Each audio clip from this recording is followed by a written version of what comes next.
Welcome to our channel. We are so glad you found your way here. Let us help you fall asleep. Let's begin with Poena Cullei, the rhythmic pacing of the Parricide's final Roman journey. Take a slow, deep breath in and release it. Let the noise of today fall away as we step back, not just hours or years, but centuries, into the vast theater of crime and punishment in ancient Rome. If you genuinely like our videos, please hit like and subscribe. This ancient form of punishment reveals the gravity with which the Romans viewed parricide. The act of killing one's parent carried with it profound social and legal implications, marking a deep transgression against familial and societal structures. Such violations were addressed with extreme measures, reflecting the severity of the crime within Roman culture. The method of Poena Cullei, or punishment by the sack, was not only a means of execution, but also a ritualistic statement encapsulating the societal disdain for those who betrayed their lineage. Historical records indicate that this punishment involved the condemned being placed in a leather sack alongside various live animals before being submerged in water. This gruesome end symbolized the ultimate severance of the familial bond and a rejection of the natural order. It underscored the Roman belief in the sanctity of family ties, elevating the crime of parricide to one of the most heinous acts in the eyes of the law. The gravity of this punishment was reflected in its infrequent application, reserved for the most egregious offenders. Understanding Poena Cullei offers insight into Roman values, the legal system, and the cultural ramifications of such a crime. The examination of this punishment reveals the complexities of justice in a society deeply rooted in the concepts of honor and lineage. The concept of Poena Cullei reflects an intricate intersection of legal practice, cultural values, and societal norms. In ancient Rome, this punishment was reserved for the most heinous of crimes, the murder of a parent. It embodied a profound moral outrage, an affront to familial loyalty and respect. The method itself, entailing the condemned being placed within a leather sack with various animals, underscored both the gravity of the offense and the societal need for a symbolic cleansing. The sack served as a physical representation of the offender's severance from the community. Within this confined space, the individual was subjected to an end that mirrored their transgression, stripped of dignity and humanity. This region of the legal framework illustrates how deeply intertwined crime and punishment were with the notions of lineage and honor. The act of parricide not only shattered personal bonds, but also disrupted the very fabric of society, compelling a response that was both punitive and cautionary. Justice, in this context, sought not only retribution but also a restoration of moral order. The execution of Poena Cullei served as a stark reminder of the consequences that would follow breaches of familial duty. In this way, the punishment transcended the individual, becoming a societal statement that echoed through the annals of Roman legal history. The Roman legal system established a variety of capital punishments, each meticulously defined and applied. In the early Republic, methods such as execution by the sword, hanging, and the infamous crucifixion served as deterrents against crime. These severe measures reflected the societal values of maintaining order and authority. Trials were conducted with a focus on public involvement, allowing citizens to witness the proceedings, thus reinforcing collective moral standards. The influence of oratory skills and legal expertise characterized these trials. The prosecutor and defense attorney would present compelling arguments, engaging the public's emotions. Guilt was often determined by the weight of evidence and the persuasiveness of rhetoric, underscoring the complexities of justice within this civilization. Over time, the introduction of more sophisticated legal concepts, such as intent and mitigation, began to shape the application of capital punishment. The methods varied significantly, influenced by the status of the accused and the nature of the crime. Execution by wild beasts was reserved for the most egregious offenses, while those of higher social standing might face beheading, a method perceived as more honorable. Gradually, the philosophical discourse surrounding justice and morality began to permeate legal debates, challenging the existing paradigms. Through these evolving practices, the Roman legal system laid foundational principles that would resonate through subsequent legal frameworks. The consequences of parricide in ancient Rome were profound, reflecting deeper cultural values and societal structures. Defined strictly as the act of killing one's own parent, this crime was viewed with unparalleled severity. Communities perceived it not merely as a familial betrayal, but as a profound affront to the very fabric of societal order.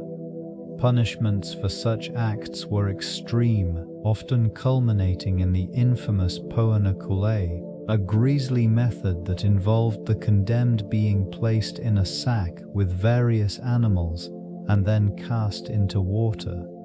This method symbolized the total rejection of societal norms, marking the perpetrator as an outcast, stripped of human dignity. The ritualistic nature of this punishment illustrates the Romans' deep-seated belief in the sanctity of family and the repercussions of transgressing this sacred bond.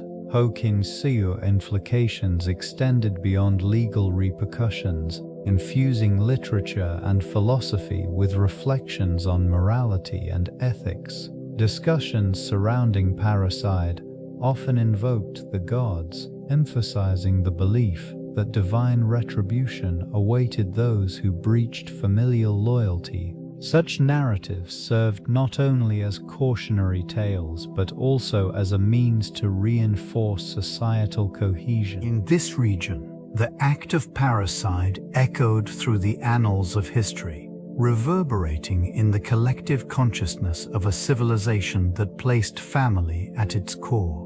Filial piety constituted a cornerstone in Roman society, shaping interpersonal relationships and influencing moral behavior. It signified the reverence children owed their parents, establishing a framework for familial loyalty that permeated daily life. This principle guided conduct, dictating that respect and obedience were paramount, fostering a sense of duty that extended beyond mere obligation. These familial bonds served as a foundation for social order, anchoring individual identity within the larger context of the household. The family unit, or familia, became not only a source of emotional support, but also a vital institution providing economic stability. In this context, the responsibilities of children included not only caregiving but also the continuation of family legacies and traditions. The repercussions of violating these sacred ties were profound.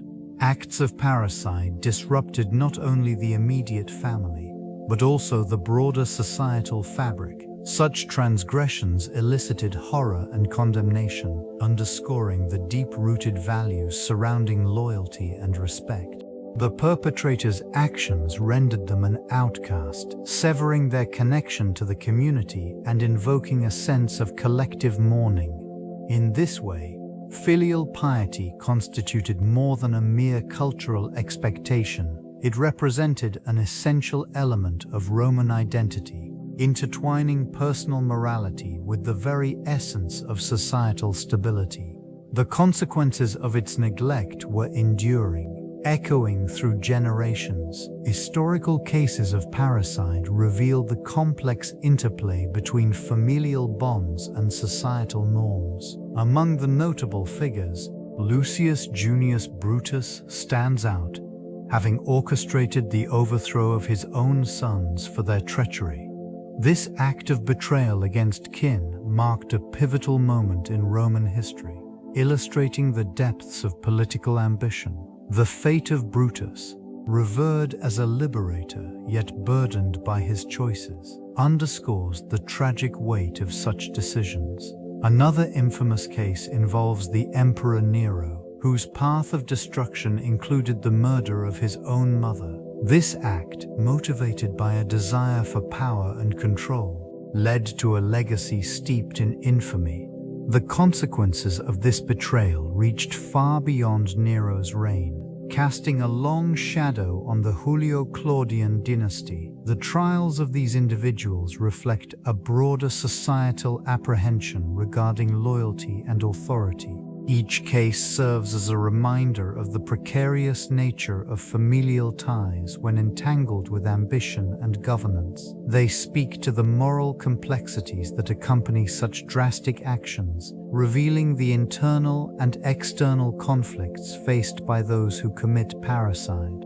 In examining these historical figures, a pattern emerges: the intertwining of personal motivations with the harsher realities of political landscapes, where the bonds of blood often yield to the imperatives of power. The Culleus serves as a poignant symbol within the context of ancient Roman justice. Constructed from the hides of animals, this punitive bag was designed to contain the condemned, reflecting both a physical and psychological entrapment. Its dark, suffocating interior mirrors the moral darkness associated with the act of parricide, a crime deemed so egregious that it warranted a unique form of execution. This confinement echoes the isolation experienced by those who commit such acts, severing their ties to both family and society. The imagery of the Culleus also extends to the broader implications of punishment in Roman culture.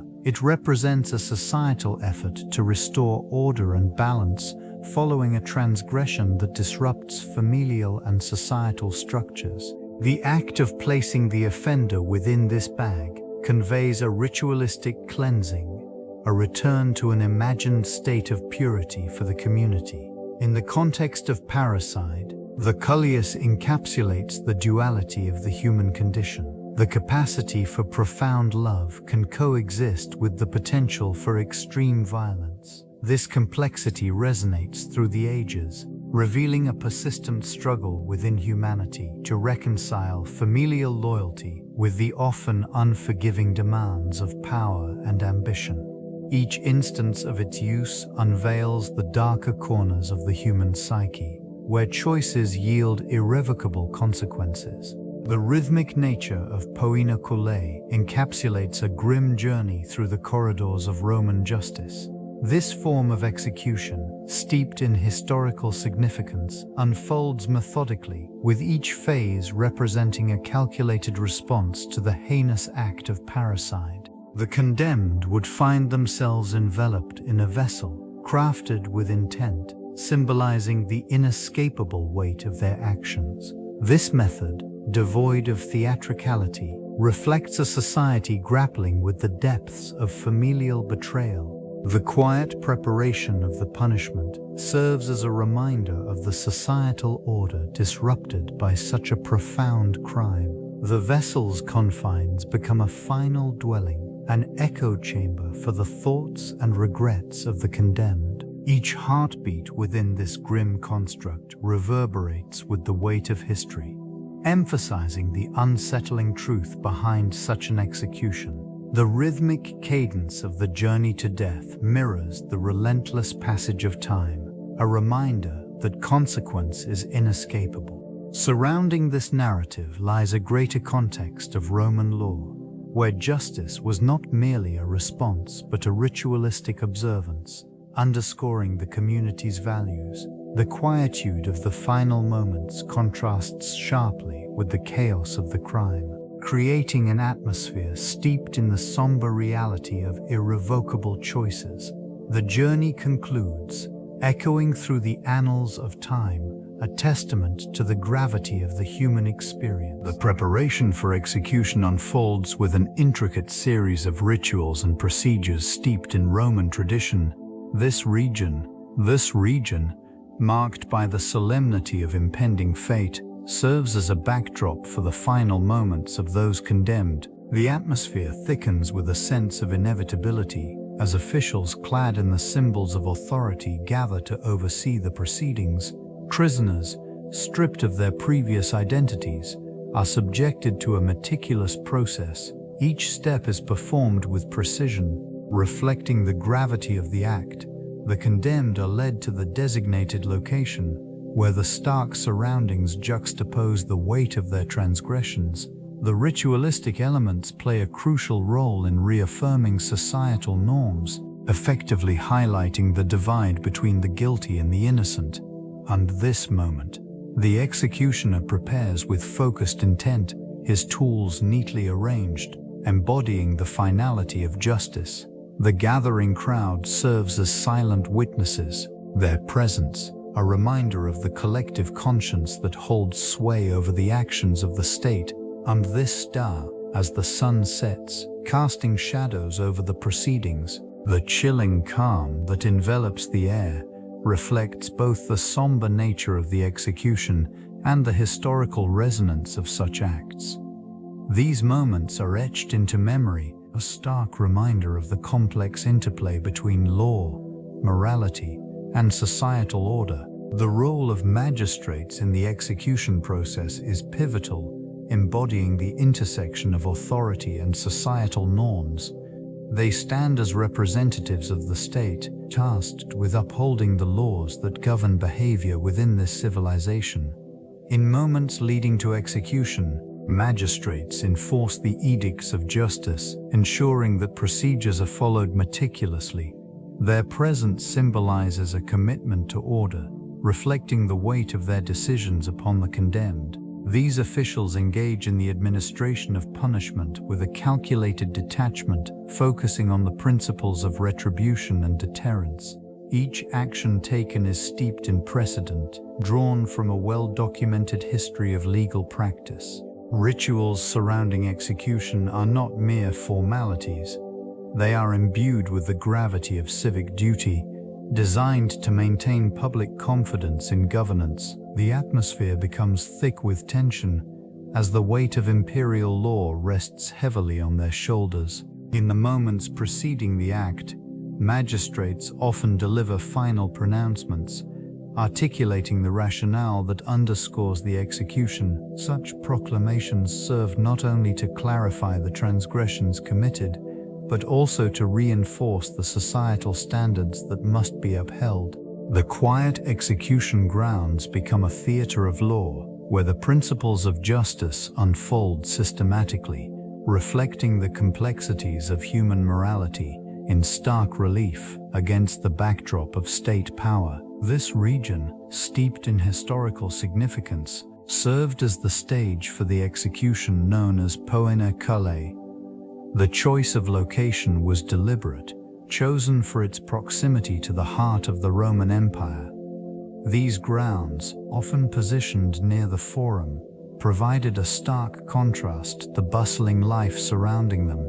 The solemnity of the act resonated deeply within the very fabric of Roman society, reinforcing the weight of the law. The Rituoi, the execution site, marked by its stark architecture, stood as a reminder of the consequences of parricide. The condemned were bound within a leather sack, symbolizing their severance from familial bonds and societal norms. This method, both brutal and significant, resonated with the cultural values of the time. The act of executing a parricide was more than punishment. It was a statement of the state's authority over the most sacred of human relationships. Surrounding this location, The remnants of earlier civilizations hinted at a long history of justice and retribution. These ruins whispered tales of past transgressions and the relentless pursuit of order. The air in this region carried the weight of countless decisions, each echoing the struggles between familial loyalty and societal law. The convergence of history and morality created a profound atmosphere, shaping the narrative of those condemned to face the ultimate judgment. The journey unfolded with meticulous precision, reflecting the city's unyielding adherence to the rule of law. Each condemned individual found themselves escorted through the ancient streets of Rome, flanked by guards and the watchful eyes of the populace. This procession was not merely a passage but a calculated display intended to reinforce societal norms and the consequences of transgression. Timing played a crucial role in this somber pilgrimage. The sun's position dictated the hour, allowing for the execution to occur amidst the most populous gatherings. As midday approached, the heat of the day mirrored the discomfort of the condemned. Each step toward the designated site of termination weighed down by the collective gaze of those observing.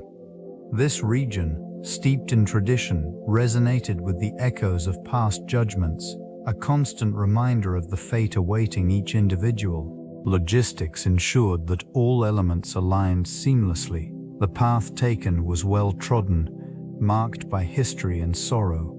The location of the execution was deliberately chosen, accessible yet isolated, facilitating the swift culmination of the event.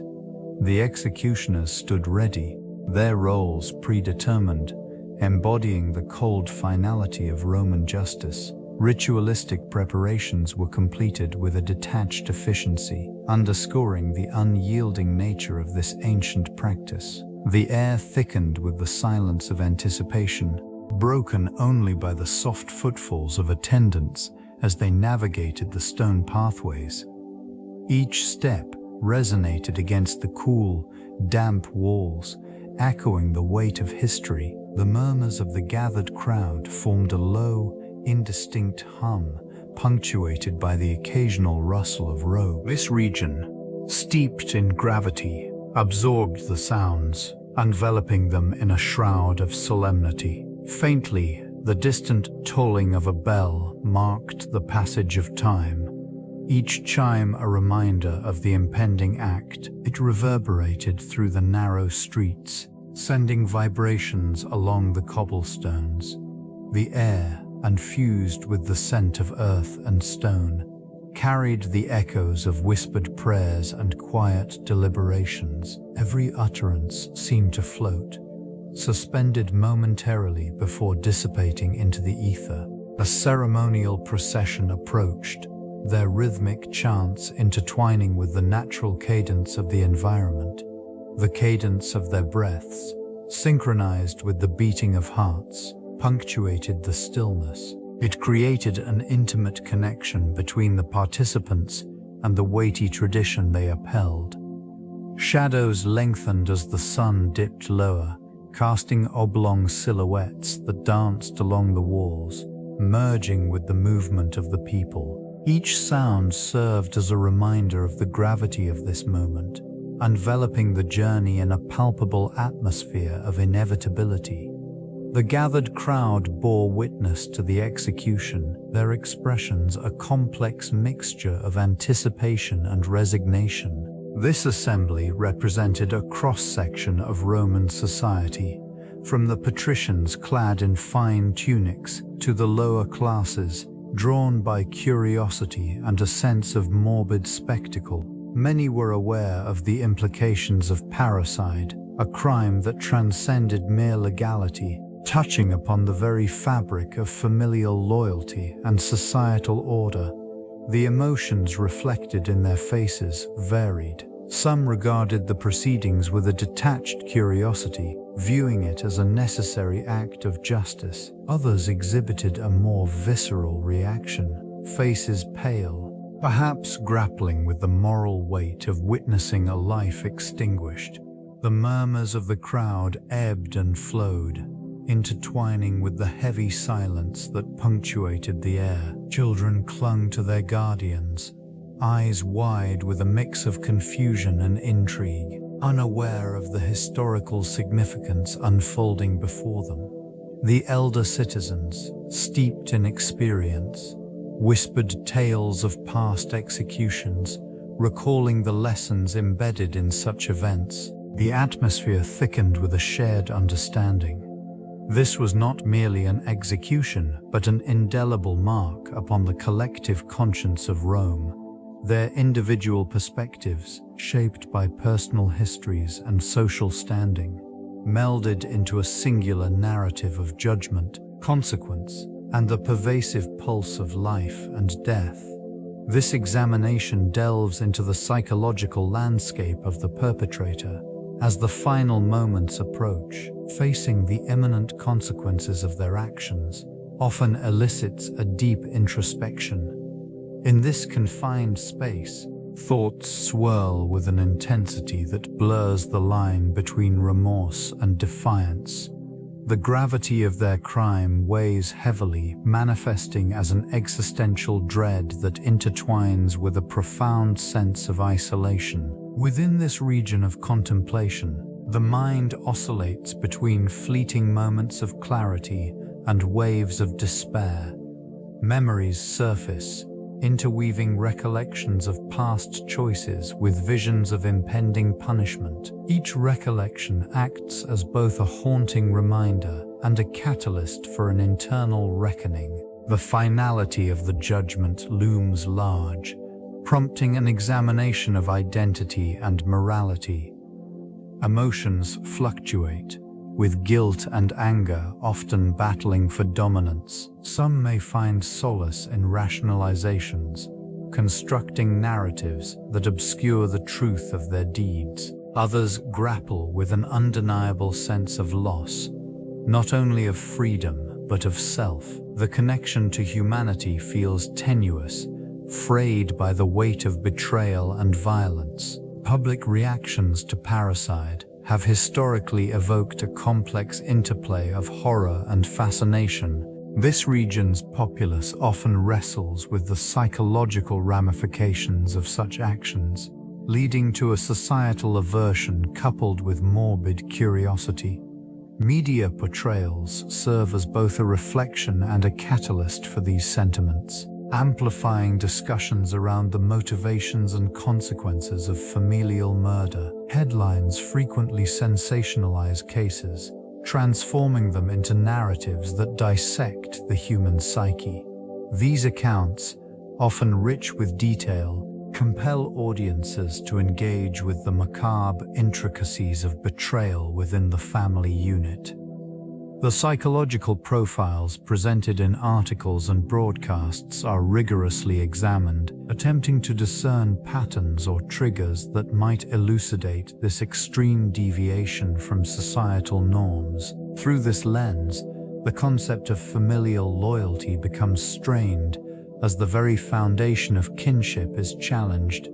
Public discourse tends to oscillate between condemnation and attempts at understanding as communities grapple with the implications of a parricide. Academic and psychological analyses offer insights, yet they too struggle with the emotional weight borne by such tragedies. The media's role in shaping perceptions cannot be understated, often framing these events within broader societal contexts, revealing the fragility of familial bonds and the disturbing depths to which individuals may descend. This ongoing dialogue reflects a society attempting to reconcile its own values with the stark reality of betrayal. The intricate relationship between music and execution reveals deeper societal contexts, often overshadowed by the stark nature of such events.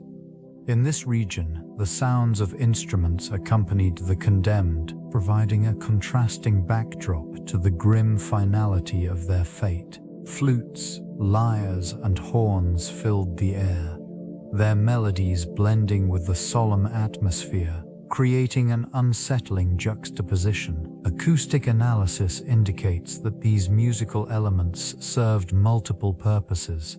They aimed to pacify the crowd, drawing attention away from the brutality unfolding before them. Furthermore, the rhythmic pacing of the music often mirrored the heartbeat of the condemned, aligning their final moments with a haunting resonance that lingered in the minds of witnesses. Different types of executions employed specific musical styles, each chosen for its ability to evoke particular emotional responses. For instance, minor keys were favored during executions deemed particularly heinous, while more uplifting melodies accompanied less severe punishments, reflecting societal attitudes towards justice and mercy. The impact of sound during these moments extended beyond immediate reactions. The echoes of music reverberated through the annals of Roman history, influencing cultural narratives and moral reflections. Such auditory experiences became intertwined with collective memory, shaping perceptions of justice and the human condition in a society grappling with the implications of its actions. All-Star. The intricate social dynamics during executions revealed a complex interplay of emotion, morality, and collective identity. Crowds gathered, their presence reflecting a spectrum of reactions, from fervent support to palpable disdain. This region became a crucible of societal values, where individual sentiments converged into a communal experience. The collective pulse of the crowd often dictated the atmosphere, oscillating between anticipation and anxiety as they awaited the culmination of judicial proceedings. Responses varied significantly, influenced by prevailing cultural narratives surrounding justice and retribution. Members of the gathering sometimes voiced their approval or condemnation, their reactions interlaced with personal beliefs and societal norms. This phenomenon highlighted the crowd's role as both witness and participant, actively shaping the execution's significance within the larger framework of Roman life. The visual tableau often included expressions of grief, anger, and even a morbid curiosity, with some individuals seeking a sense of closure through these public acts. The psychological impact of witnessing such events could foster a shared identity, solidifying bonds among spectators as they collectively navigated the moral complexities of capital punishment. Within this setting, the execution transcended the individual act, becoming a reflection of the community's values, anxieties, and the enduring struggle between justice and vengeance. The Orchestra Halsed, the enduring struggle between justice and vengeance. The act of parricide, steeped in ancient convictions, invoked profound theological implications. This region viewed the killing of one's progenitor not merely as a crime, but as an affront to the divine order. It signified a rupture in familial lineage, a challenge to the authority bestowed by the gods. The belief in divine punishment loomed large over the perpetrator, casting a shadow on their final moments. They faced not just the earthly consequences of their actions, but an impending judgment that echoed through the annals of myth and morality. In ancient thought, the gods were seen as guardians of familial bonds, tasked with upholding the sanctity of kinship. The violation instigated a cosmic imbalance, unleashing retribution from higher realms. They believed that the act would summon divine wrath, leading to a fate worse than mere execution, an eternal torment in the afterlife. The fading company of witnesses absorbed this reality, aware that the condemned would bear not only the weight of their crime, but also the collective guilt of society.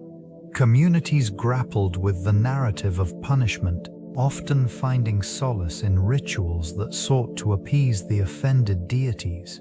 These acts reflected a desperate attempt to restore balance and affirm their moral standing. The final moments of those condemned revealed profound insights into their psyches and the intricate web of familial ties. Each utterance served as a reflection of remorse, defiance, or an insistent plea for understanding. The weight of their confessions hung heavily in the air, a testament to the complexities of human emotion, even in the face of inevitable demise. In this region of historical significance, voices echoed through the corridors of time, capturing the essence of remorse that permeated the atmosphere. Words often intertwined with memories, invoking a sense of nostalgia for lost opportunities and fractured relationships. Each confession demonstrated the struggle between loyalty to one's lineage and the personal turmoil that had driven them to such extremes. These statements revealed the multifaceted nature of guilt and its varied manifestations. Some expressed a longing for forgiveness, while others shifted blame, reflecting the human instinct to protect oneself even in the twilight of existence. The nuances of these last words offered a glimpse into the minds of the condemned, elucidating their motivations and regrets that lingered as their final thoughts. In the stillness that followed, silence enveloped the space, reminding all that within the confines of life and death, the quest for understanding persists beyond the grave, echoing through the annals of history. The executioner's role extended far beyond mere function. It was steeped in tradition and steeped in the societal complexities of the era. This individual bore the weight of significant responsibility, tasked with administering justice while navigating the intricate moral landscape that accompanied such acts. Precision was paramount. The executioner required not only physical skill, but also an understanding of the psychological aspects inherent to the process. Executing a sentence demanded a delicate balance. Mastery of the instruments of death was essential, with each tool serving a distinct purpose within the ritualistic framework. Training was rigorous, often shrouded in secrecy, as the executioner honed their techniques and learned the nuances of timing and force. The outcome held consequences that rippled through the community, influencing perceptions of justice and authority. Emotions ran high during these moments, and the presence of the executioner served as a stark reminder of mortality. Observers grappled with conflicting feelings, caught between the gravity of the act and the societal norms that dictated its necessity. The executioner, embodying both judge and executioner, stood at the intersection of life and death, their role pivotal in maintaining the delicate order of Roman life.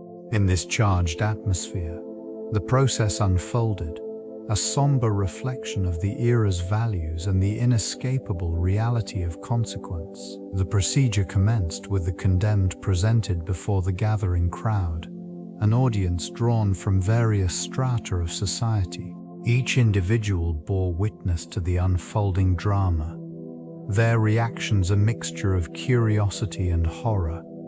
The executioner, clad in traditional garb, prepared the instruments of demise, ensuring they were both efficient and symbolic. This ritual, steeped in history, served to reinforce the consequences of betrayal against familial bonds. The initial phase involved the binding of the parricide, a stark reminder of the gravity of the offense. Ropes, unforgiving and tight, symbolized the constraints of both the act committed and the societal expectations that could not be ignored. As the executioner ensured that escape was impossible, a sense of finality enveloped the scene. Next came the solemn declaration of the crime. This articulation served not only to reaffirm the legitimacy of the punishment, but also to imbue the moment with a sense of gravity. It transformed the event into a public lesson, underscoring the moral fabric of Roman society. The final act, The moment of execution was executed with precision. The method chosen was reflective of the crime, the overarching principle that the punishment must mirror the offense. Silence enveloped the crowd, each breath held in anticipation, marking the end of one life and the permanence of consequence, a reminder of the inexorable laws governing their world. The treatment of animals within the context of Poena Cullei reveals a stark intersection of justice and nature in ancient Rome. Historical accounts describe various creatures, particularly dogs, as integral to the execution of this punishment. Their involvement was not merely symbolic. It served as a grim reminder of the weight of human actions. The condemned, facing the finality of their fate, were often seen as being stripped of their humanity, reduced to the status of wild beasts. These animals were chosen for their traditional associations with loyalty and companionship, creating a poignant contrast to the betrayal inherent in patricide. This juxtaposition emphasized the gravity of the crime, drawing a line between societal order and chaos. The execution method itself involved binding the perpetrator with the very essence of their guilt, immersing them in a fate reminiscent of the victims they had wronged. Descriptions from ancient texts indicate that the animals were placed in a wooden sack alongside the perpetrator, each one contributing to the ritualistic atmosphere surrounding the execution. The presence of these creatures signified a return to nature, a reversion to primal instincts. The outcome was a harrowing blend of punishment and retribution, inviting reflection on the values held by Roman society and the lengths to which they would go to uphold their moral code. Legal repercussions unfolded swiftly following the execution. The condemned often faced a systematic erasure from societal records, a denial of their existence meant to emphasize the finality of their actions. This deliberate obliteration reflected a broader societal response, a mechanism for reinforcing the boundaries of acceptable behavior. It served as a grim reminder to the populace, a means of deterring potential transgressors. Socially, the aftermath reverberated through families and communities. Kinship ties became strained, as relatives of the executed were frequently ostracized. The stigma associated with parricide lingered long after the execution, casting shadows over surviving family members. They were often viewed with suspicion and disdain, a societal recoil from the act of betrayal that had transpired. In legal contexts, the ramifications extended beyond immediate punishment. The case of each executed individual sparked debates among jurists and philosophers, deepening discussions surrounding justice, morality, and the state's role in addressing heinous acts. These reflections prompted nuanced interpretations of existing laws, sometimes leading to reforms aimed at clarifying the boundaries of culpability and the nature of punishment. Public sentiment oscillated between fear and moral outrage, creating a complex emotional landscape. The collective consciousness grappled with the implications of such actions, underscoring the fragility of societal norms and the ever-present tension between law and ethics. The influence of Poena Cullei on Roman literature emerged as a profound reflection of the societal anxieties surrounding justice and morality. This execution method, steeped in the historical context of parricide, found its way into the works of playwrights and poets. It served as a potent symbol of the ultimate betrayal, where familial bonds disintegrated under the weight of severe transgressions. These literary depictions often illustrated the chilling consequences of such actions, emphasizing the intersecting realms of personal guilt and societal outrage. Characters, crafted with intricate psychological depth, navigated the moral labyrinth of their decisions. The haunting imagery of the punishment resonated through the written word, evoking both horror and contemplation. Authors employed Poena Cullei as a narrative device, exploring themes of retribution and the human condition. Through these stories, the repercussions of familial treachery unfolded, offering insights into the complexities of loyalty and the fragility of human relationships. The discourse surrounding this punishment also sparked philosophical inquiries, prompting discussions on the nature of justice and the essence of punishment. Scholars dissected these narratives, revealing the cultural implications woven into the fabric of Roman thought. The echoes of Poena Cullei reverberated throughout literature, leaving an indelible mark on the Roman psyche and shaping future interpretations of morality and legality in the ever-evolving landscape of societal values. The depiction of parricide in Roman art and iconography reflects the complex interplay between morality and societal norms. This period produced numerous sculptures and frescoes illustrating the heinous act, often imbued with a sense of solemnity and gravity. Imagery of the familial bond, juxtaposed with the ultimate betrayal, serves to highlight the severity of the crime. In many instances, these representations capture the tense moment of confrontation, where an individual confronts the weight of their actions. The facial expressions etched in stone convey a mix of anguish and resolve, inviting contemplation on the motivations behind such drastic measures. These works became a means of exploring themes of duty, love, and the often blurred lines of justice. Artisans utilized symbolism to enrich their narratives. For instance, the presence of specific flora or fauna often accompanied these figures, serving as metaphors for the consequences of betrayal or the transformation of human relationships.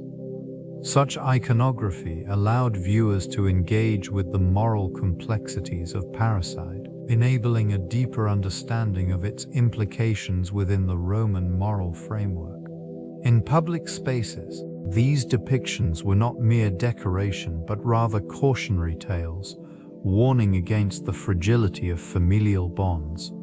They served as reminders of the potential for darkness within human nature, casting a long shadow over the ideals of honor and loyalty cherished by Roman society. The evolution of Poena Cullei illustrates a complex transformation in societal values and legal frameworks.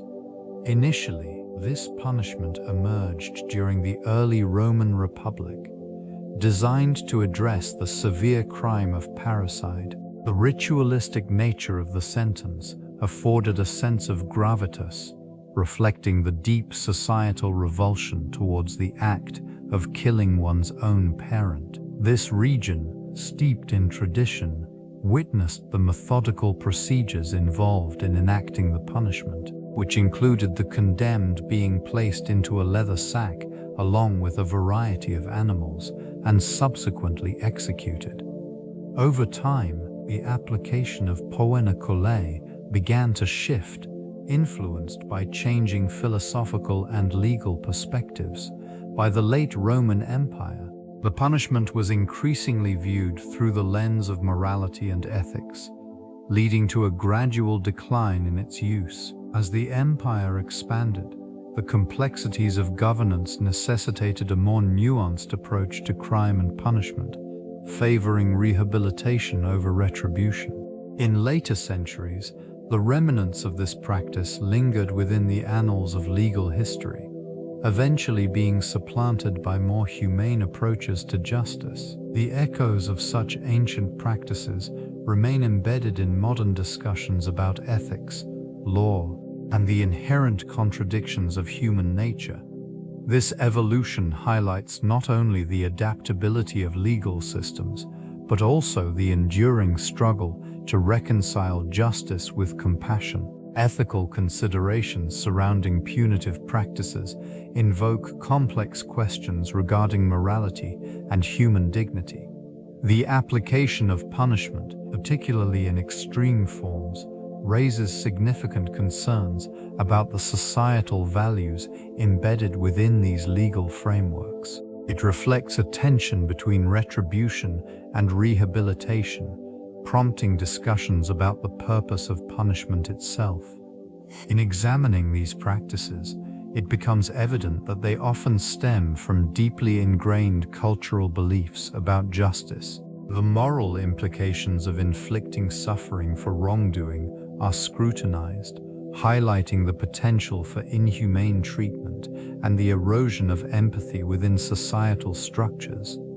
Legality does not inherently equate to morality, prompting a re-evaluation of punitive measures in light of evolving ethical standards. This region of inquiry prompts reflection on the significance of human rights and the fundamental principles of dignity that should guide the moral compass of society. The juxtaposition of punishment with restorative justice models invites consideration of alternatives that prioritize healing and accountability over mere retribution. As legal systems adapt to shifting societal norms, the question remains, can justice be achieved without compromising compassion? This examination reveals the pivotal role that ethical considerations play in shaping the future of punitive practices, underscoring the necessity for continuous dialogue and reform. Such discussions are crucial in fostering a justice system that aligns more closely with contemporary moral expectations. The examination of Poena Cullei reveals a complex interplay of societal values and legal frameworks within ancient Rome. This particular punishment, reserved for parricides, involved the condemned being enclosed in a leather sack, along with a dog, a rooster, a viper, and an ape. For least in other cultures, such as in ancient Greece, methods varied significantly. The Athenian legal system often favored exile or fines for serious crimes, emphasizing rehabilitation over retribution. This regional divergence underscores varying perceptions of justice and the societal need for control. Examination of these punitive measures illustrates a broader narrative about human morality and societal structure. The death penalty, in its various forms, reflects an instinctual desire to maintain order against chaos. The execution of Poena Cullei poignantly emphasizes the extreme measures taken when familial bonds are severed by betrayal. In this context, the philosophical implications of punishment extend beyond mere retribution, prompting inquiries into the nature of justice itself. The consequences of these ancient practices resonate through time, shaping modern legal thought and ethical considerations surrounding capital punishment.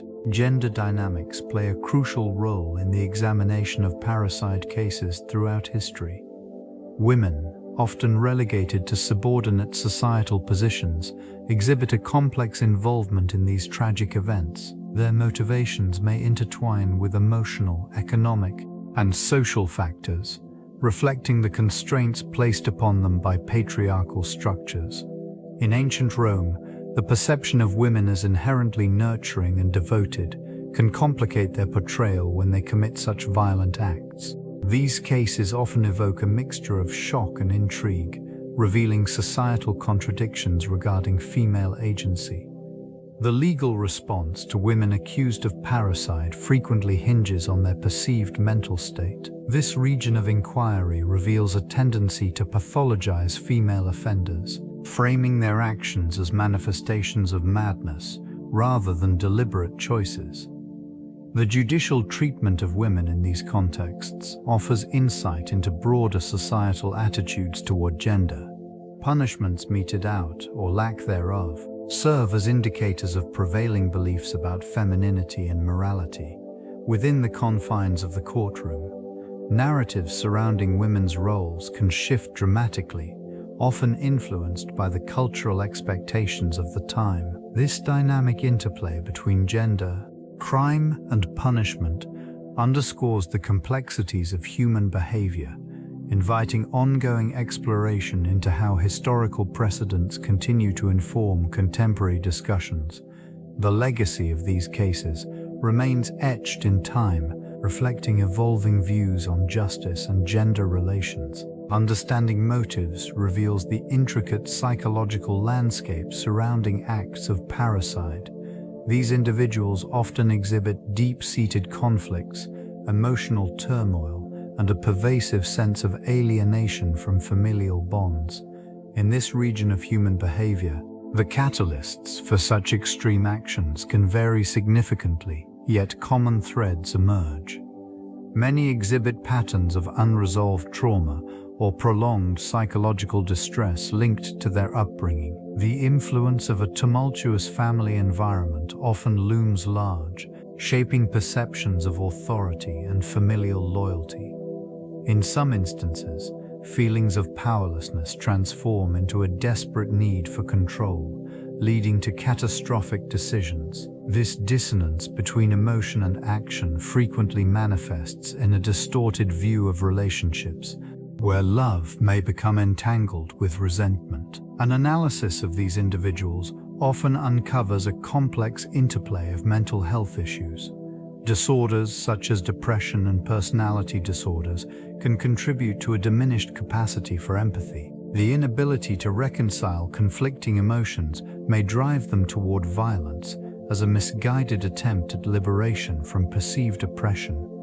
Cognitive dissonance plays a significant role. Rationalizations for their actions often emerge post hoc. This inner conflict creates a chilling environment, compelling them to engage in acts that defy societal norms.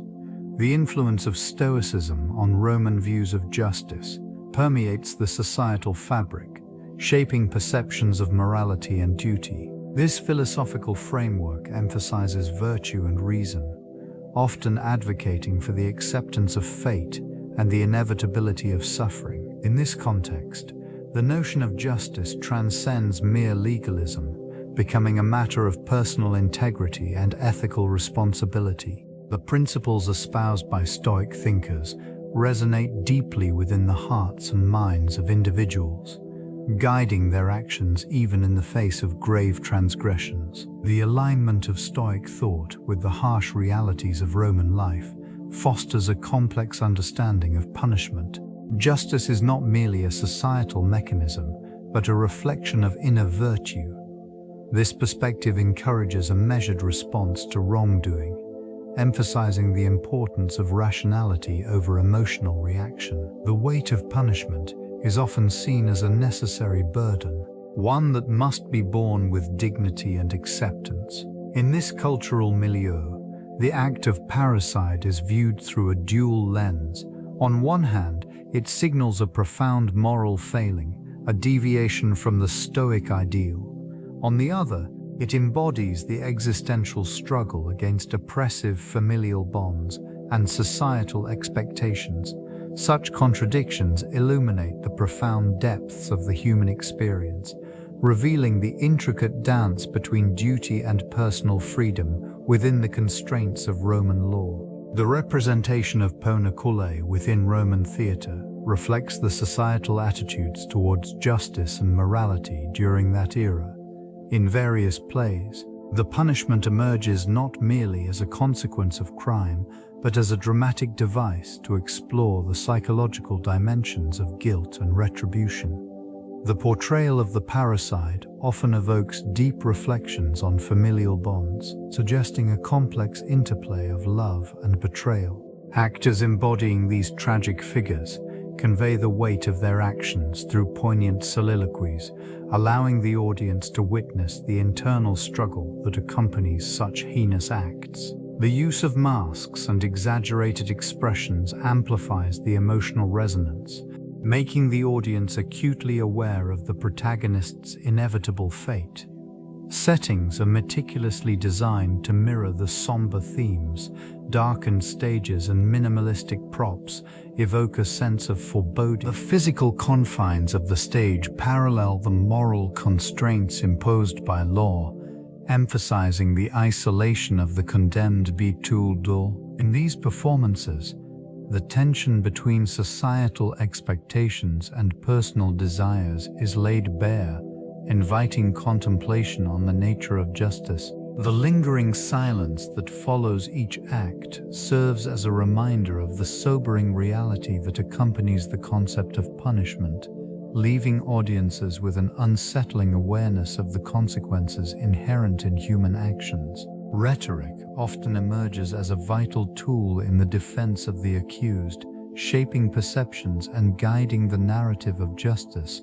In these trials, eloquence becomes a shield, allowing advocates to construct a facade of innocence or to evoke sympathy amidst the harsh realities of the law. The careful selection of language can influence the emotions of jurors and spectators alike, transforming the courtroom into a stage where words can sway outcomes. Arguments crafted with precision may highlight the complexities of human behavior, suggesting that circumstances surrounding the act in question are not merely black and white. By appealing to shared human experiences, defenders aim to bridge the gap between the accused and those who hold their fate in their hands. This strategy often necessitates an exploration of the defendant's past, revealing a narrative that seeks to elicit compassion. In moments of heightened tension, the cadence of speech may increase, emphasizing key points that resonate deeply with the audience. Through this manipulation of rhetoric, a dialogue unfolds, one that seeks not just to exonerate but to humanize. The intersection of law and language reveals a profound truth. Justice may rely not solely on facts, but on the stories we tell ourselves about morality and accountability. In this realm, the power of words holds significant weight, shaping destinies within the confines of the courtroom. The echoes of Poena Cullei resonate through modern justice systems, offering insight into the evolution of legal practices over centuries. This ancient Roman punishment, reserved for parricides, reflects societal attitudes towards familial betrayal and the sanctity of life. The severe nature of this penalty served as a deterrent, fostering a culture where the sanctity of kinship was paramount. Its harshness was designed to reflect the gravity of the crime, emphasizing that some transgressions could not be reconciled. In contemporary legal frameworks, the legacy of Poena Cullei can be seen in the significant emphasis placed on the protection of vulnerable populations, particularly within familial structures. The moral and ethical considerations surrounding such acts have cultivated a nuanced approach to justice, where rehabilitation and retribution often intersect. The historical precedent has informed modern legislation, leading to an increased focus on restorative justice principles.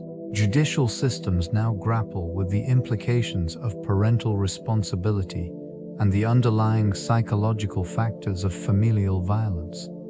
This region of law continues to evolve, drawing from lessons learned throughout history. The discourse surrounding these issues reveals ongoing struggles between punitive measures and rehabilitation efforts, mirroring the ancient complexities of justice. As societies seek to balance accountability with compassion, the remnants of Poena Cullei linger, underscoring the enduring challenge of defining justice in an ever-changing world. The etymology surrounding parricide has evolved significantly, reflecting shifts in societal values and perceptions of familial relationships. The term itself, derived from Latin roots, indicates a profound betrayal, implicating one within the family unit in the most grievous of acts. Over centuries, this word has adapted, influenced by cultural contexts and legal frameworks. The changing lexicon highlights the complexities inherent in such acts. Early Roman legal discourse categorized parricide not merely as a crime, but as a moral failing, emphasizing the sacred bond between parent and child. As societal norms transformed, so too did the language, introducing nuances that capture the emotional landscape. In contemporary discourse, terms like filicide and matricide have emerged, delineating the specific relationships involved, while broader categories seek to classify motivations behind these acts. This evolution reflects an increasing awareness of psychological factors, situating the discussion within the realms of mental health and societal pressures.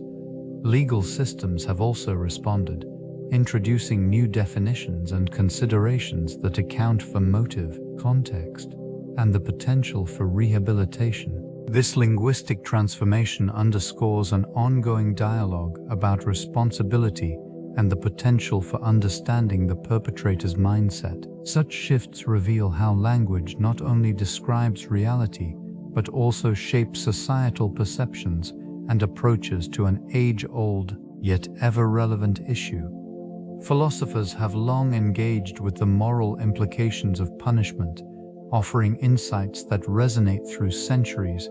The examination of justice, retribution, and redemption has evolved, reflecting the complexities of human behavior and societal norms. These thinkers dissect the nature of wrongdoing, often positing that punishment must serve a purpose beyond mere retribution. In the realm of philosophical discourse, utilitarianism advocates for punishment as a means to deter future offenses, suggesting that the pain inflicted should.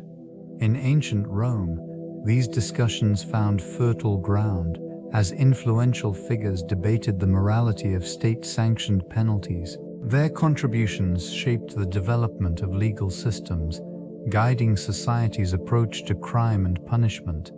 The reflections of these philosophers can be seen in the gradual shift from brutal retribution to more rehabilitative measures. Understanding this evolution highlights the role of thought leaders in shaping societal values. Their theories have not only influenced legal frameworks, but also guided public sentiment, imbuing concepts of justice with deeper layers of meaning that endure in contemporary discussions on morality and ethics. The complexities of parricide in ancient Rome were intricately linked to the institution of slavery.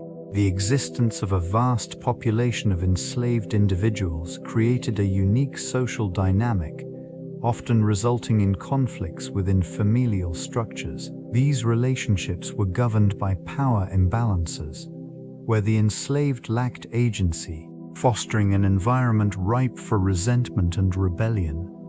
Instances of parricide, while rare, occasionally stemmed from the desperate circumstances faced by the enslaved who found themselves entangled in violent familial disputes. The legal repercussions for such acts were severe, reflecting societal values that prioritized the sanctity of the family unit above individual grievances. The punishment for parricide could extend to the entire household, including enslaved members, illustrating the far-reaching consequences of one individual's actions.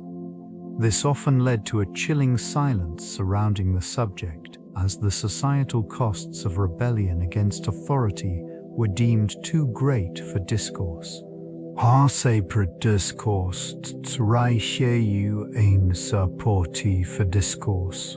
Me se hematiust costet spicia. The plight of the enslaved and their complex interactions with freeborn individuals shaped the interpretation of justice and morality.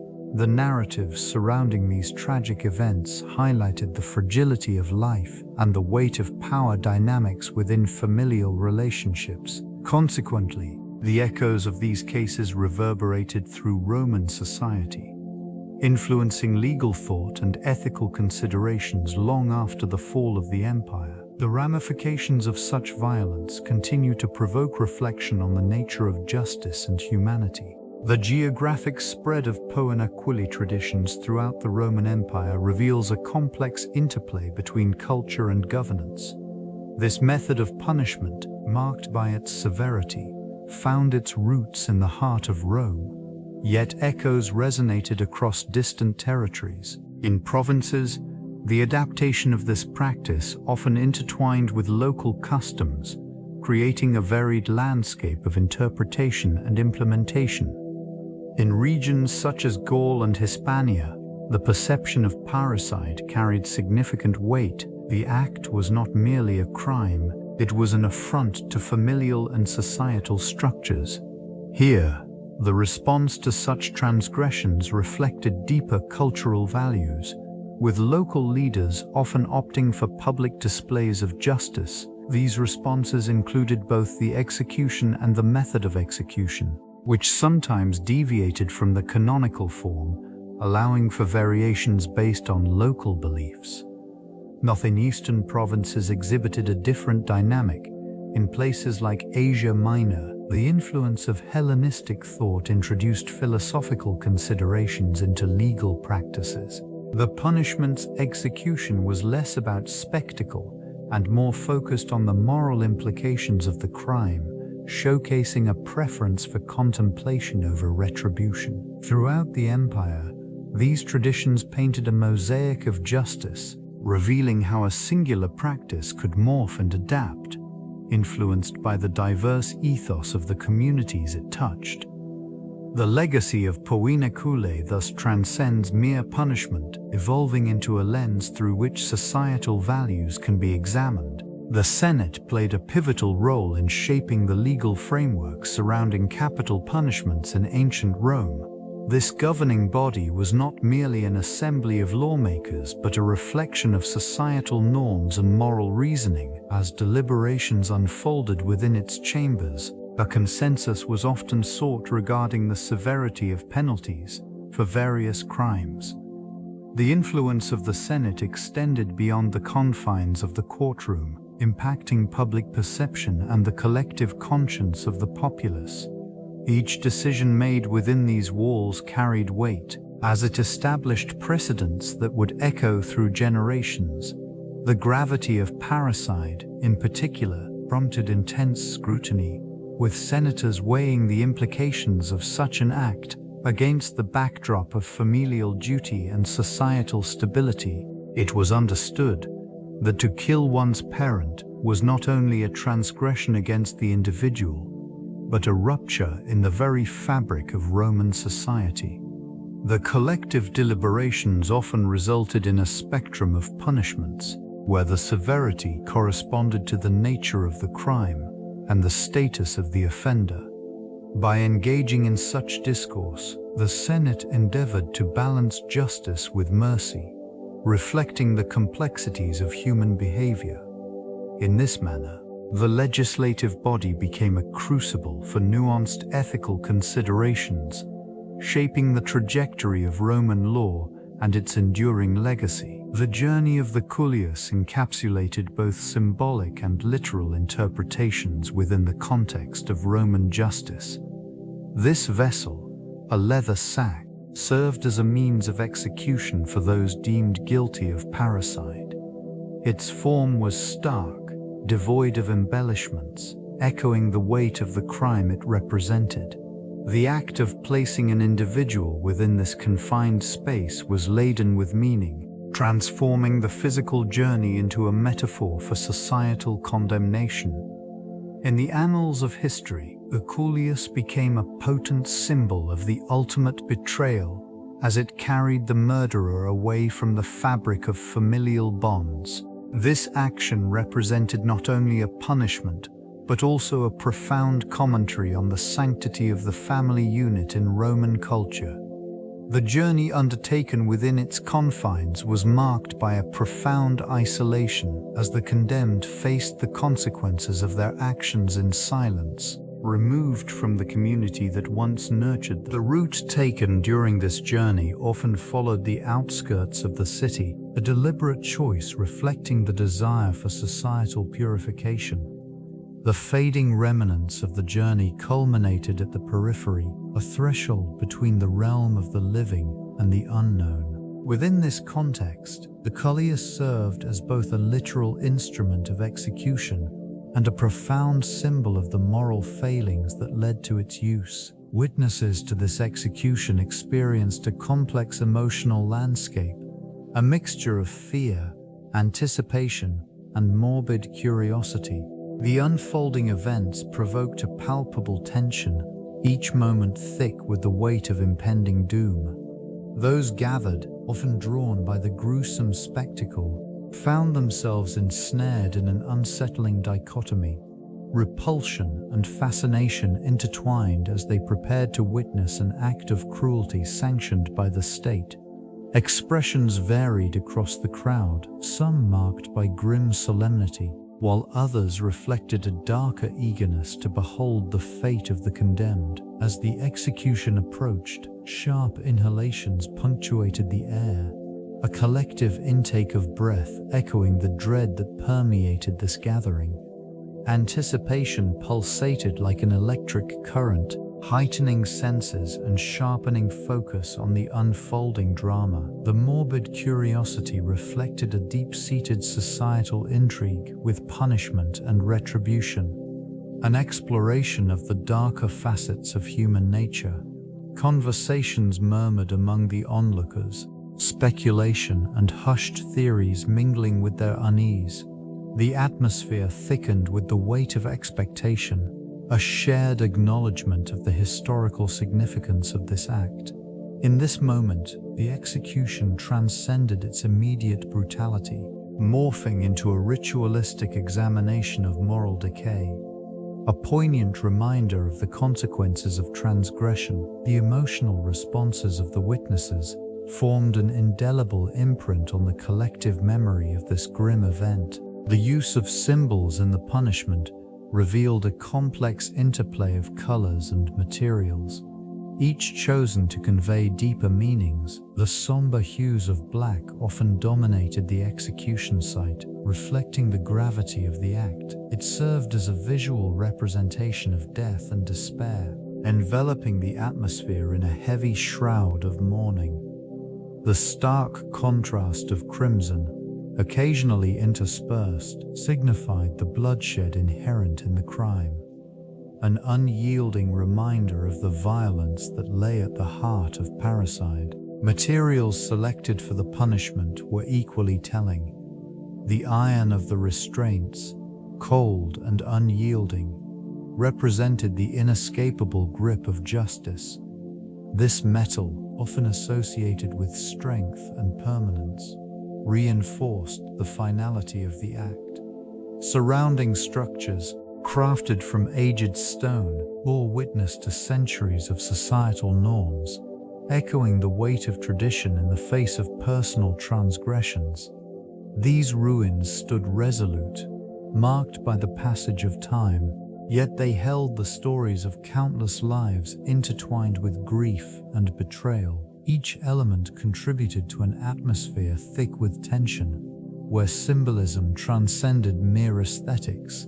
The calculated choices in colors and materials transformed a site of execution into a poignant landscape, communicating silently the profound implications of familial betrayal within the fabric of Roman society. The significance of Poena Cullei extends beyond the physical location, intertwining with the broader context of Roman timekeeping and ritual. This form of execution often aligned with the darker aspects of the Roman calendar, reflecting themes of vengeance and justice that resonated deeply with the populace. Particular festivals, steeped in historical remembrance, often served as a backdrop for the contemplation of parricide, inviting citizens to reflect on the moral ramifications of such acts.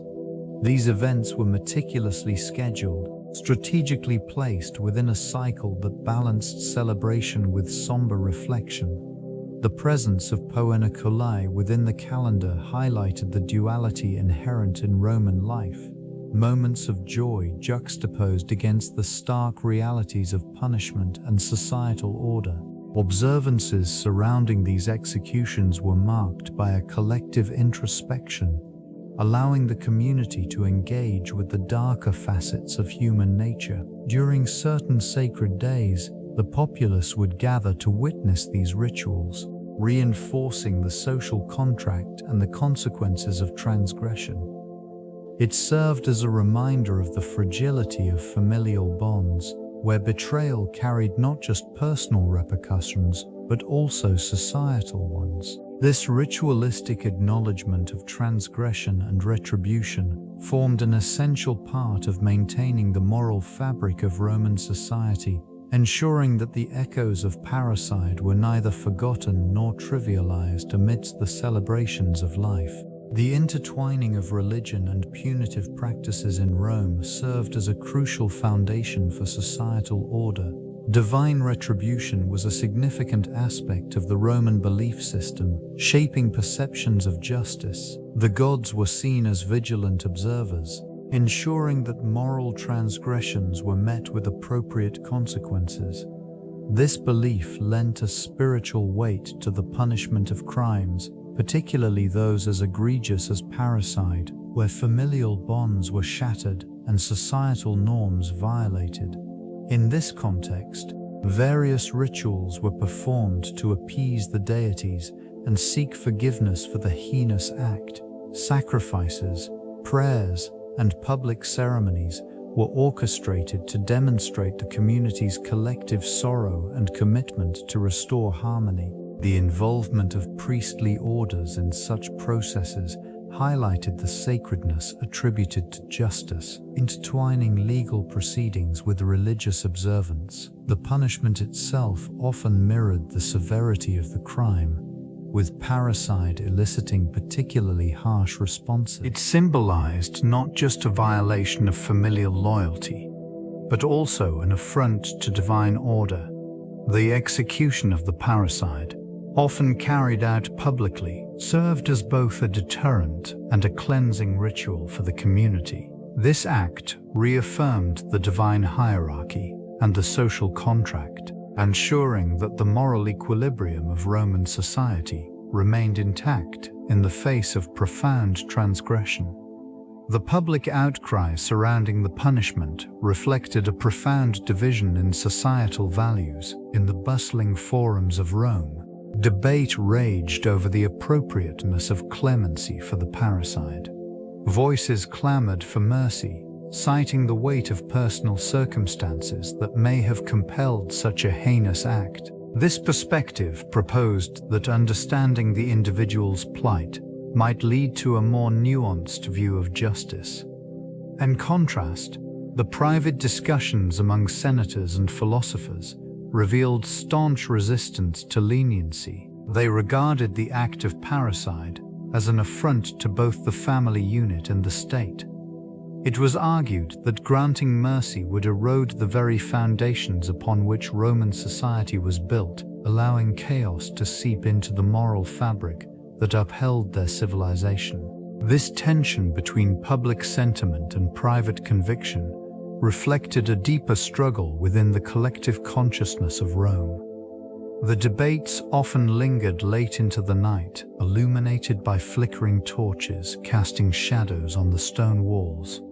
Within these confines, the air thickened with the weight of historical precedent and philosophical inquiry. The varying opinions underscored a significant cultural moment, one that would ripple through the annals of Roman law and ethics for generations. The parricide's fate became a focal point, shaping the discourse around justice and compassion in a complex society. Family honor often played a pivotal role in parricide cases, entwining personal narratives with societal expectations. This concept embedded itself deeply within cultural values, creating an intricate web of obligations and reputations. Acts of violence against one's kin were perceived not only as personal failures, but also as affronts to lineage and ancestral pride. It imposed an indelible weight on the perpetrator, who became a living symbol of shame, transgressing the bounds of familial loyalty. The dynamics of honor influenced the responses from the community. As well, reactions to parricide encompassed a spectrum of emotions, from outrage to a somber understanding of the burden of expectations. This region, marked by its intricate codes of behavior, often demanded public acknowledgement of guilt, wherein the accused faced not only legal repercussions, but also a profound social exile. The family name became a haunting specter, casting shadows over future generations. In some cases, the act of parricide was interpreted through lenses of necessity, delving into the motives of self-preservation or liberation from oppressive familial structures. This ambiguity further complicated the societal narrative surrounding such acts, provoking discourse on morality and the extent of justice. The legacy of these events rippled through history, shaping perceptions of honor and its role in the human experience. The evolution of media coverage surrounding executions reflects an enduring fascination with justice and morality. In ancient Rome, the dissemination of information relied on public scrolls, where events were meticulously documented for the literate populace. These records, often displayed in bustling forums, provided insights into the gravity of crimes and the subsequent sentences, fostering a communal understanding of societal norms. As time progressed, the transition from scrolls to public speeches marked a significant shift. Orators became the heralds of justice, delivering accounts of executions with persuasive rhetoric aimed at shaping public perception. These speeches not only informed citizens, but also served as a platform for commentary on the state of morality within the empire. The spoken word carried weight, influencing opinion and igniting debates on issues surrounding capital punishment. This region witnessed a blending of spectacle and morality, where executions drew crowds, eager for the spectacle that offered a glimpse into the consequences of transgression.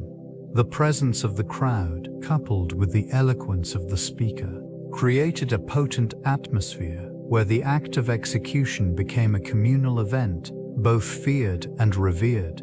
Such gatherings reinforced societal values, reminding citizens of the laws that governed them and the price of defiance against those laws. This interplay between communication and justice remains a significant chapter in the annals of human civilization. The lasting legacy of Poena Cullei in Roman law serves as a profound reflection of societal values and legal principles. This form of punishment, characterized by its unique approach to dealing with patricide, highlights the complexities of morality and retribution in ancient Rome. The symbolic act of enclosing the perpetrator in a sack alongside various animals represented not only a physical consequence, but also a deep philosophical commentary on the sanctity of life and social order. Such measures were indicative of an era where the rights of individuals were often secondary to the preservation of the community's integrity. The repercussions of this punishment echoed throughout Roman legal discourse, influencing subsequent judicial practices and conceptualizations of justice. Scholars and lawmakers began to grapple with the implications of such severe penalties, fostering discussions that would resonate for centuries. The concept of retribution found its way into later legal frameworks, shaping the moral landscape of Western civilization. Discussions surrounding proportionality and humane treatment emerged as responses to the harshness of earlier penalties, like Poena Cullei. This historical examination illustrates a pivotal moment in the evolution of legal thought. It underscores a transition from brutal retribution towards a more nuanced understanding of justice, reflecting the shifting paradigms of morality that would continue to evolve in Western legal traditions. The historical figure of the parricide emerges not only as an individual, but as a representation of broader societal anxieties regarding familial structures and authority. Case studies reveal a spectrum of motivations driving these acts, ranging from deep-seated psychological turmoil to socio-political dissent. In ancient Rome, the act of killing one's parent was viewed as the ultimate betrayal, an affront to the foundational principles of family and civic duty. This perception shaped the public response and legal consequences faced by the perpetrators. One notable case involved a young man driven by a combination of economic desperation and perceived oppression. His act of violence was not merely personal, but resonated with the frustrations of a generation grappling with systemic inequities. The trial that followed showcased the complexities of human behavior, pitting raw emotion against the rigid framework of Roman law. This incident highlights how societal norms and familial expectations can culminate in tragic outcomes. Another example can be found in literature, where fictional representations of parricide serve to explore moral dilemmas. These narratives often reflect the internal conflicts faced by individuals torn between loyalty and the desire for autonomy. The reverberations of these cases continue to inform discussions about justice and accountability as they delve into the darker recesses of human relationships. In this exploration, the legacy of the parricide remains a poignant reminder of the delicate balance between personal grievances and societal values. The psychological impact on families of parricides extends far beyond the immediate tragedy. This violation of familial bonds often leaves deep emotional scars, resonating through generations. Survivors grapple with a complex web of grief, shame, and confusion, struggling to reconcile love for the perpetrator with the abhorrence of their actions. Each family member may respond differently, leading to a fragmented support system that complicates healing. Children, and in particular, experience profound disruptions in their sense of security and identity. The betrayal by a parent can create feelings of abandonment and an overwhelming burden of guilt, as if they somehow could have prevented the act. This emotional turmoil often manifests in various psychological disorders, including anxiety and depression, with long-lasting effects on their social development and relationships. Siblings of the perpetrator may find themselves caught in the crossfire of public stigma, leading to isolation and distrust in their own familial connections. The shame associated with being related to a parricide can lead to withdrawal from social circles and a pervasive sense of guilt. In the broader community, the ripple effects of such acts can tarnish reputations and fracture social ties.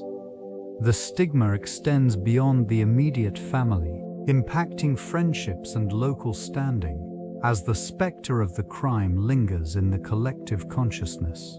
Responses from the Roman elite to sentencing for parricide reveal a complex interplay of social values and political maneuvering. This group, often steeped in tradition, viewed the act of killing one's parent not only as a crime, but as a profound moral failure. Condemnation was swift, as the act unsettled the very foundations of familial integrity, which society held sacred. Sentencing reflected this gravity, with penalties often extending beyond mere punishment to encompass public humiliation. There existed a palpable tension in the elite circles, as some advocated for harsher sanctions, believing that strict measures would deter potential offenders. Others, however, cautioned against excessive zeal, perceiving such responses as potentially destabilizing to their own positions of power. A discourse emerged, analyzing implications for authority and governance, as parricide threatened the fabric of societal hierarchy. The reactions were not uniform. While some prominent figures expressed outrage, others remained silent, perhaps calculating the potential repercussions on their own standing. This silence often spoke volumes, weaving an atmosphere of unease among the elite. The legal ramifications of parricide served as a reminder of the precarious balance between individual actions and societal expectations. The scrutiny of each case reflected broader anxieties about familial loyalty and the moral fiber of the Roman state. The rituals following execution served as a means to honor the dead, emphasizing the gravity of the act and its repercussions within society. These observances provided a structured response to the complexities of death and its ties to familial bonds. The bodies, often treated with respect, were laid out in communal spaces, allowing the populace to pay their final respects. This practice held significant weight as it acknowledged the deceased's former role within the family and community. The act of burial followed. Steeped in tradition, grave sites, often located in designated areas, became a canvas for mourning. Flowers, oils, and offerings adorned these locations, signifying the ongoing connection between the living and the departed. The deceased were interred with items of personal value, meant to accompany them in the afterlife. This ritual was not merely performative. It was a tangible manifestation of grief and remembrance, underpinning the societal structure. Ceremonial feasts often accompanied these somber events, inviting families and friends to gather and reflect on the life lost. Stories were shared, ensuring that memories endured beyond the grave. This communal aspect reinforced social ties, reminding participants of their shared human experience amid loss. Through these practices, the complexities of parricide were woven into the very fabric of Roman culture, inviting contemplation on morality and consequence. Across various civilizations, the examination of parricide punishments reveals a multitude of responses shaped by cultural and societal norms. In ancient Greece, the punishment often mirrored the severity of the crime, reflecting a deep respect for familial bonds. The concept of hubris played a significant role, as those who committed such acts faced not only earthly consequences, but also divine retribution. This belief permeated legal frameworks, influencing the outcomes of trials and the nature of sentences. In contrast, societies such as the Vikings viewed parricide through a lens of honor and vengeance. The act may have been seen as an affront to familial integrity, yet the response could vary based on circumstances and familial alliances. This nuanced understanding allowed for a range of outcomes, from retribution to reconciliation, emphasizing the importance of context in the interpretation of moral transgressions. Eisen cultures often approached parricide with a sense of shame, with punishments designed to restore family honor rather than solely exact retribution. In China, Confucian ideals stressed filial piety, making the act particularly abhorrent. Punishments could include severe penal measures, but they also aimed at societal rehabilitation. These variations illustrate how different cultures navigate the moral landscape of parricide, highlighting the intricate interplay between law, ethics, and societal values. Each framework provides insight into the broader human experience of familial relationships and societal expectations. Execution in ancient Rome often intersected with the political landscape, reflecting power dynamics and societal norms. Decisions surrounding punishment were frequently influenced by the ruling class's desire to maintain order and assert authority. This region, marked by intricate power structures, witnessed a delicate interplay between law and governance. Political influence shaped the methods of execution, often selected to serve as both deterrence and spectacle. The choice of punishment could signal a regime's stance on crime, morality, and justice. It revealed the underlying fears of those in power regarding rebellion and dissent. Execution methods varied, from the brutal to the public, creating a stark visual representation of state control. In cases of parricide, the stakes escalated. The act itself was considered a profound betrayal, eliciting a visceral response from society.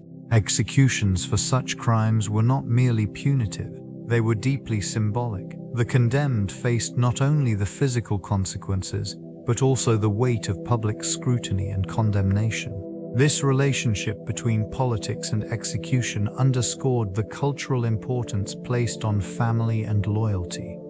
The consequences of such actions extended beyond the individual. They resonated throughout the community, shaping collective understandings of justice and morality. These ruins, remnants of ancient power, continue to evoke contemplation about the complexities of human relationships amidst the overarching state. The study of execution sites provides a unique insight into societal values and moral frameworks. Archaeological investigations reveal layers of history that often go unnoticed in the broader context of urban development.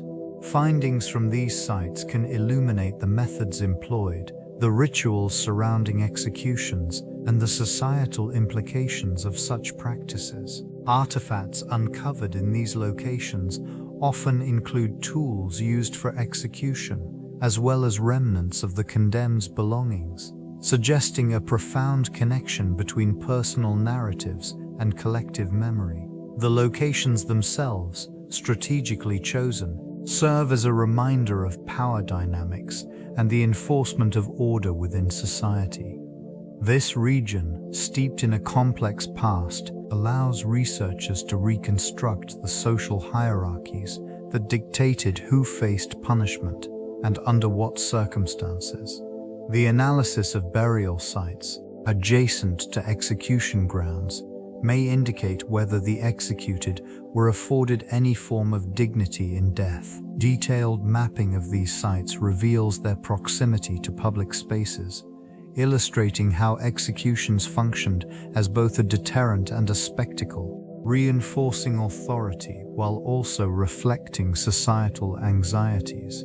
Excavations contribute to a broader understanding of how justice was perceived and enacted, revealing the often stark realities of life and death in ancient civilizations. Such studies highlight not only the physical remnants of these practices, but also their enduring legacy on contemporary moral thought. Public spectacles served a profound role within Roman society, functioning as a mirror for its values and a tool for social cohesion. The grand arenas, filled with eager spectators, became the focal point where life and death intertwined in a ritualistic performance. These events, often marked by extreme violence and elaborate displays, provided the populace with a means to grapple with the concepts of justice and retribution.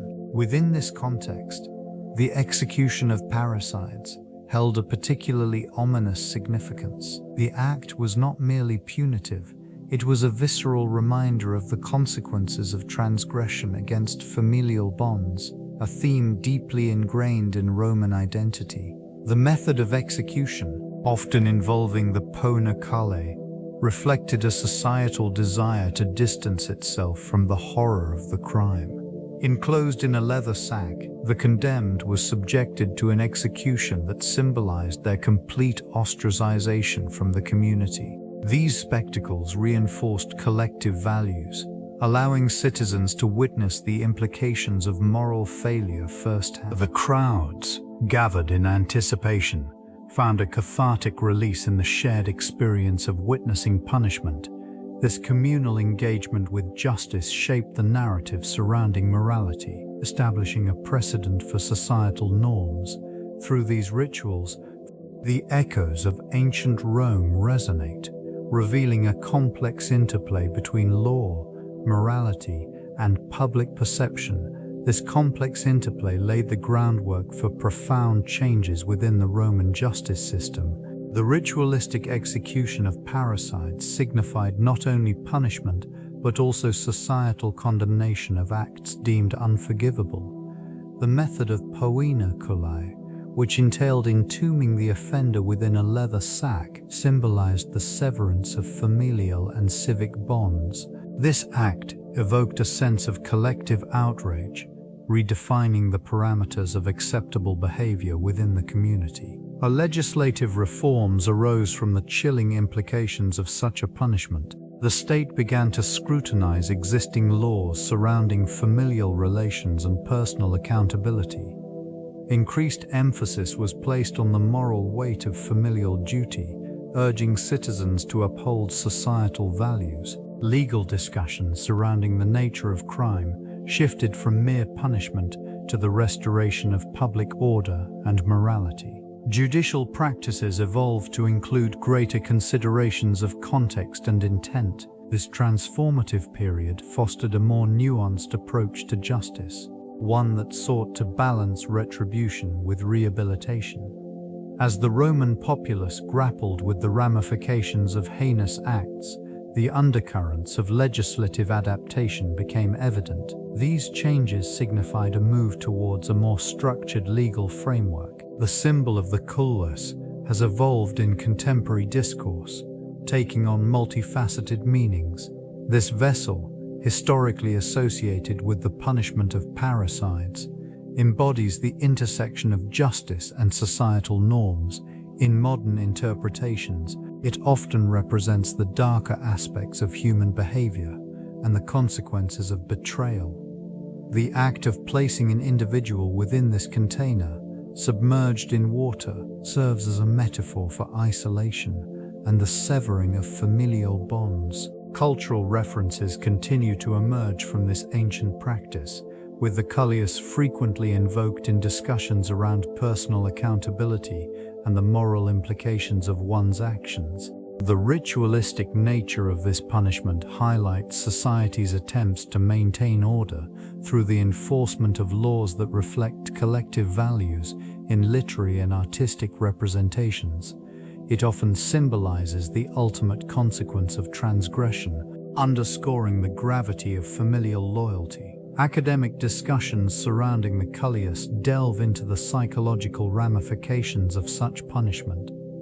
The significance of this vessel is not merely historical. It prompts reflection on the nature of justice and the fine line between retribution and mercy.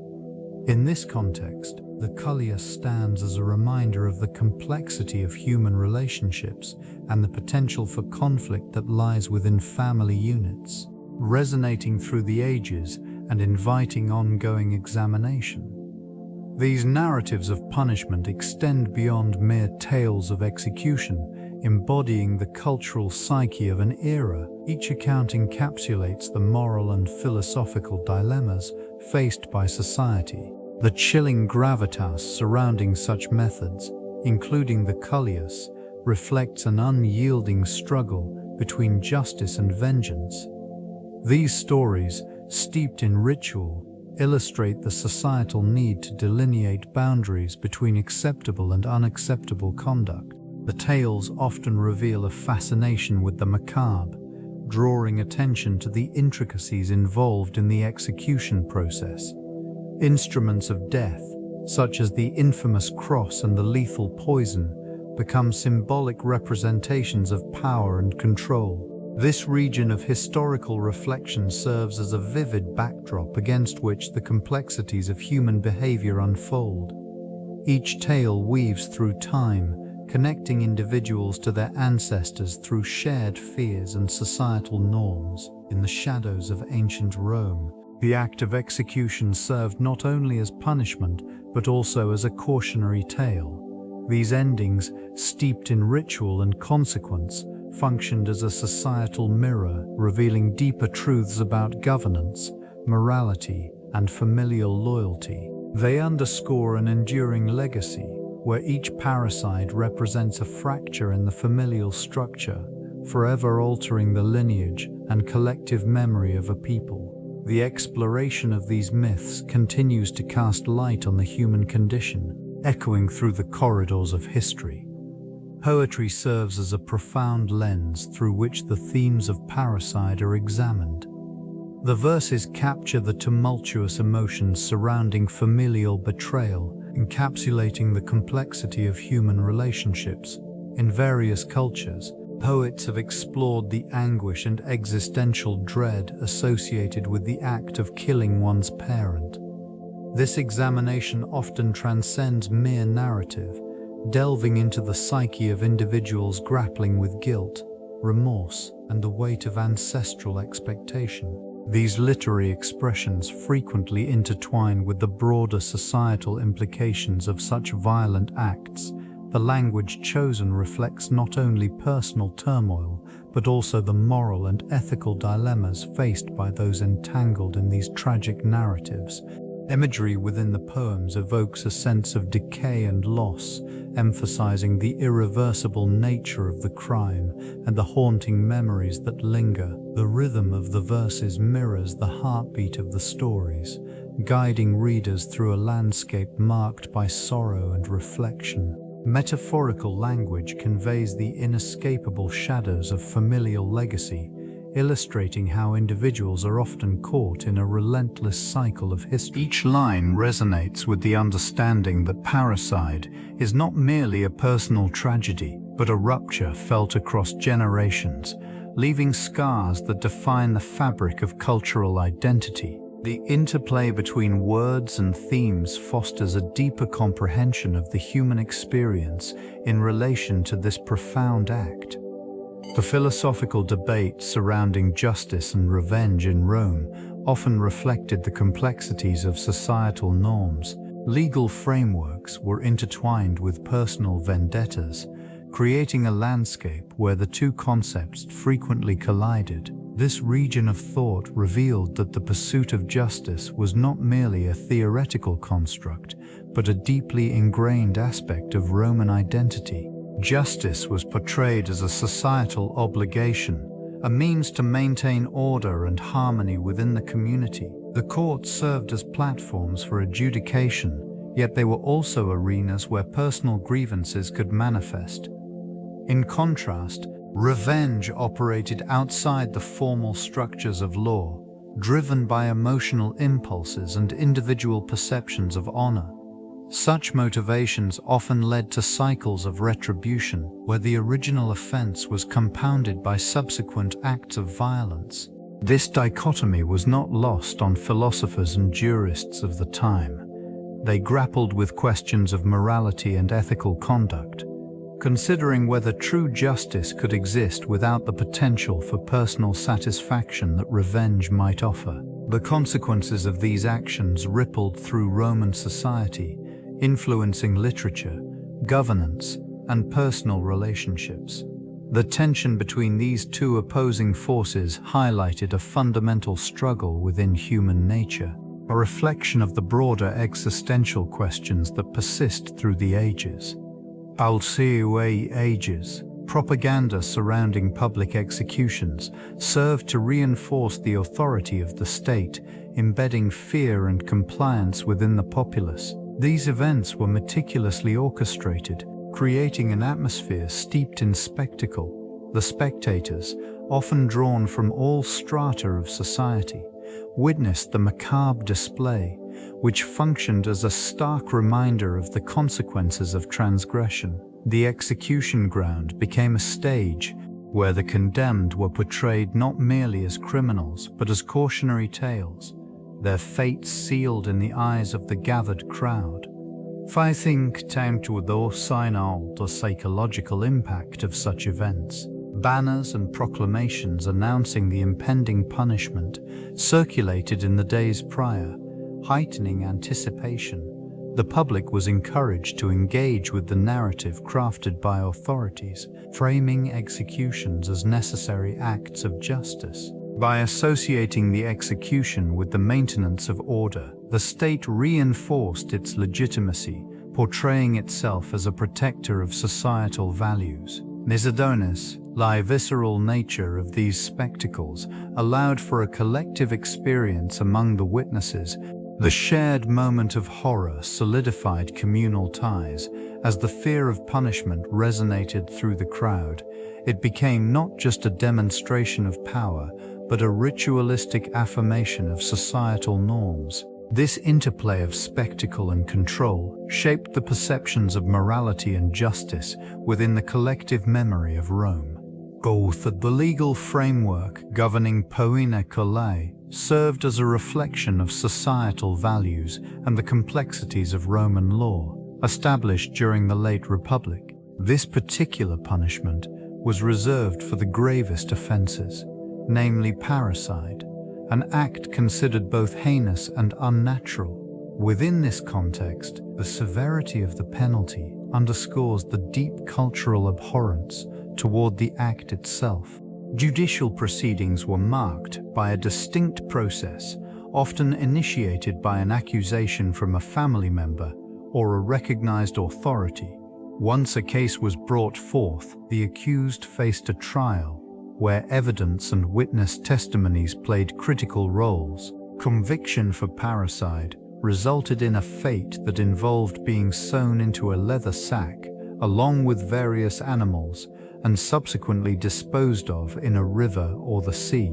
Such a method was designed not only to punish, but to ensure that no remnants of the offender could remain, a symbolic eradication of familial disgrace. So the process emphasized the overarching principles of justice and retribution, highlighting the community's need for order and the restoration of moral balance. Although the punishment may seem extreme by contemporary standards, it served a clear purpose within Roman society, reinforcing the sanctity of familial bonds and the repercussions of their violation. This legal mechanism became a pivotal aspect of the cultural landscape of ancient Rome. The influence of Poena Cullei reverberated through centuries, shaping Renaissance thought in profound ways. Intellectuals of this era examined the moral underpinnings of justice and punishment, often referencing ancient practices to critique contemporary societal norms. The method of execution, which entailed the offender being encased in a sack, challenged thinkers to reflect on the nature of sin and divine retribution. In this context, it served as a stark reminder of the consequences of familial betrayal. Renaissance humanists, exploring themes of individual morality and civic responsibility, drew parallels between ancient Rome's punitive measures and their own philosophical explorations. These scholars engaged with classical texts, reinterpreting historical practices within the framework of human dignity and ethical governance. The stark imagery of Poena Cullei prompted discussions on the role of mercy and the potential for redemption, contrasting sharply with the rigid enforcement of law. Art and literature flourished under these influences, as creators sought to depict the complexities of human emotion intertwined with the weight of historical precedent. The concept of punishment, once a straightforward affair, became layered with philosophical inquiry and ethical debate. This evolving discourse highlighted the enduring impact of ancient Roman legal practices, demonstrating how they informed and enriched the intellectual landscape of the Renaissance, bridging the past with the aspirations of a new age. The socioeconomic status of parricides reveals stark class implications within ancient Roman society.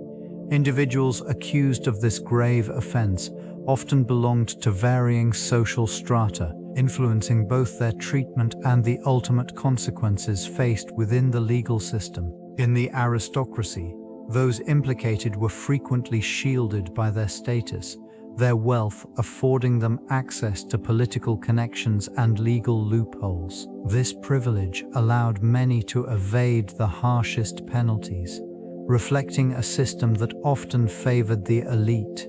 Contrastingly, lower-class individuals faced a more severe reality. Stripped of resources, these accused parricides endured swift and uncompromising justice, with little hope for reprieve. The societal perception of crime and punishment was heavily skewed against them, marking their fates with a starkness that resonated through the lower echelons. Their actions, interpreted through the lens of desperation or madness, often drew collective disdain rather than sympathy. This disparity underscores the broader implications of class within the legal frameworks of ancient Rome. The varying outcomes based on social standing highlight not only the inequities of the justice system, but also the prevailing attitudes towards familial loyalty and betrayal. As these narratives unfolded, they shaped communal values, illustrating the complex interplay between individual actions and societal expectations, further entrenching the norms that governed Roman life. Theatricality infused Roman executions with a striking gravity, transforming the act into a public spectacle. It served multiple purposes, both as a deterrent and as a means of reinforcing power.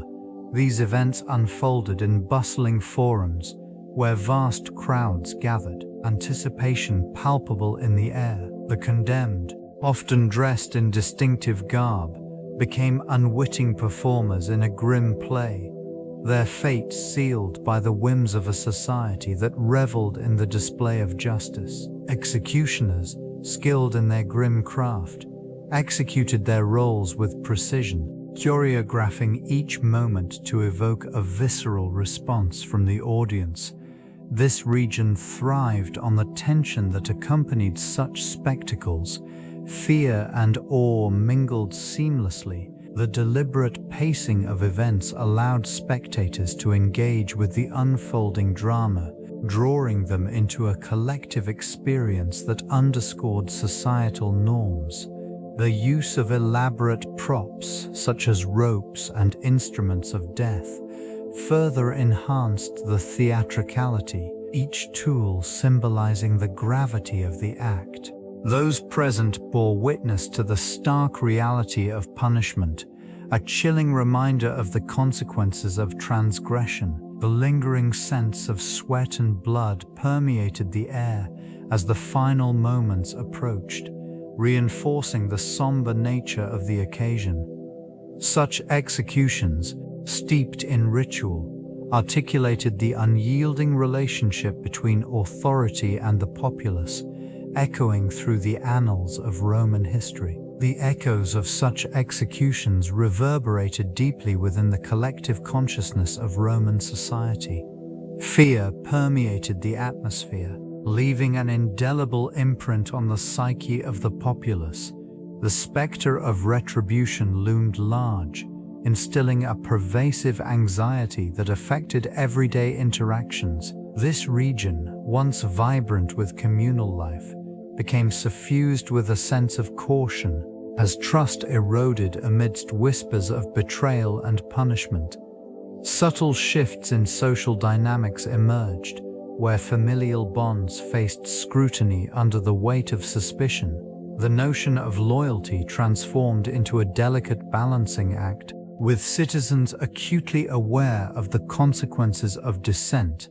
The psychological landscape was marked by an underlying tension as individuals grappled with the stark reality of state-sanctioned violence.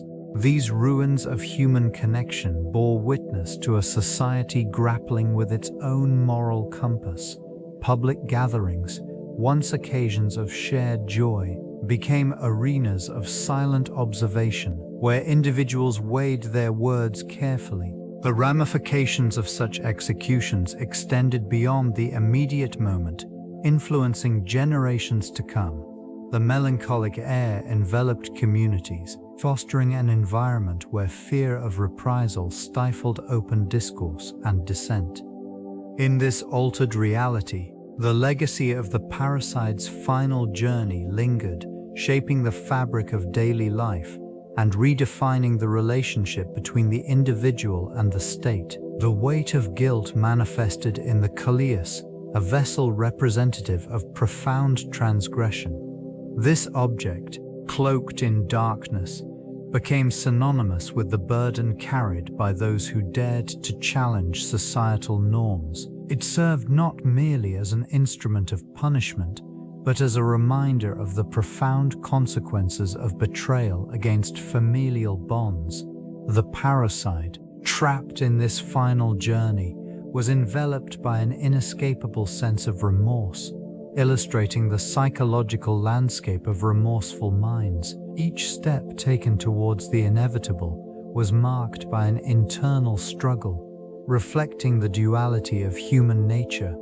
This vessel, often cast aside in discussions of justice, emerged as a symbol of the internal conflict faced by those who forsook their kin. The act of being confined within such an object drew parallels to the confines of one's conscience, creating a profound sense of entrapment. Surrounding narratives of retribution echoed throughout the streets, blending with the whispers of the past. The weight of history pressed down upon the present, compelling individuals to confront their own moral dilemmas. In this region, the Cullei not only represented the culmination of a life marked by betrayal, but also served as a haunting reminder of the fragility of loyalty. Each encounter with this metaphor deepened the communal understanding of guilt and the ramifications of one's choices. The resonance of Poena Cullei within historical memory serves as a stark reminder of the complexities surrounding justice and familial bonds. This form of punishment, shrouded in both intrigue and horror, highlights the extreme measures societies have employed in response to parricide. Its implications extend beyond mere retribution, weaving into the fabric of moral philosophy and legal discourse. Reflections on these ancient practices illuminate contemporary perspectives on justice. It invites a reconsideration of the factors that shape punishment, ethics, and societal norms. The chilling finality of the punishment evokes questions about the nature of guilt, responsibility, and the potential for redemption. While the methods of enforcement may have evolved, the underlying themes of accountability remain relevant, prompting modern societies to confront the implications of their justice systems. In this context, Poena Cullei transforms from a historical artifact into a lens through which to examine modern challenges. Debates surrounding the death penalty, rehabilitation, and the role of societal values in shaping justice echo the sentiments of ancient Rome. The legacy of this punishment underscores a persistent inquiry into the human condition, urging an exploration of the delicate balance between justice and mercy.